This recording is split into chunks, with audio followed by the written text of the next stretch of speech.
BRICS is an association that may have started out as an informal dialogue or a platform for exchanging views, but today it is a group that responds to many of today's global challenges with practical actions and tangible contributions. It is a group that has brought together under its banner representatives of the global majority, nations and peoples whose hard work and accomplishments genuinely demonstrate leadership qualities and have therefore earned them leading positions on the international stage.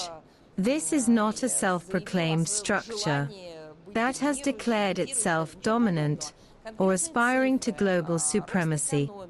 Nothing of the sort. The facts speak for themselves. Solid figures, economic growth, and production indicators.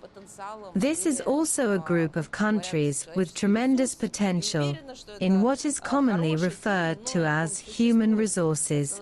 I'm not sure that I like this term, but it does exist. These are countries that represent a vast portion of the world's population. This is a group of nations that are among the largest in terms of territory, in terms of both population and land mass, and that lead in science, technology, and culture. In short, in civilization. It is a group that both represents the global majority and displays true leadership. That is a very important characteristic, which is why I am confident that BRICS does not require any additional evaluations or descriptions.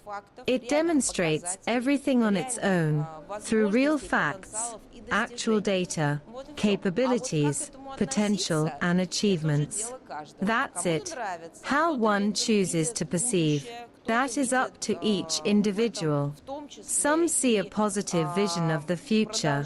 Some see a continuation, at a new level, of nations' struggle for true independence, a further step in the process of decolonization and resistance to any new form of neocolonialism.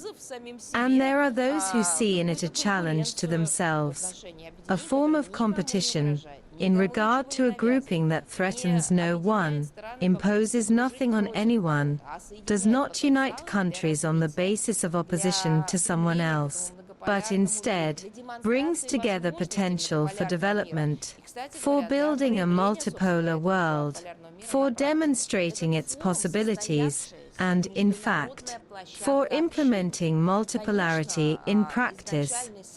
This forum is a well-established international platform for dialogue. Naturally, its original core was centered on economics, finance, exchange of opportunities, and partnership building. But the forum has long since gone beyond that single theme. It turns out that this platform is capable of bringing together people who can respond to some of the most pressing issues of today. How can economies survive, develop, and grow in times of geopolitical turbulence? How can we deal with non-economic tools used under the guise of economic measures? For example, illegitimate sanctions. There was perhaps an attempt, or an illusion, to take your pick, to separate economics from ideology or philosophy. The belief was that business and profit could exist independently. Companies make dividends, and everyone's happy. But it turns out the world is more complex. It turns out that a number of countries do not separate economics from politics. And it turns out that economics without morality, ethics, or values can lead to a place where cooperation is replaced by unfair competition, deception, and so on.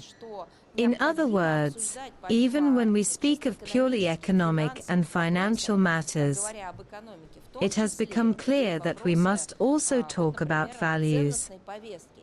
And the St. Petersburg Forum responded immediately, or perhaps even anticipated this emerging theme, by building an entire cluster of discussions, sessions, and roundtables over the years, which allowed participants to explore urgent issues through philosophical, political, and sociological perspectives. So, the St. Petersburg Forum has become a unique, universal platform, a space of global quality, where thanks to its established contacts, reputation, effectiveness, friendly atmosphere, and clear rules of engagement, experts from all over the world can come together to discuss a vast range of topics.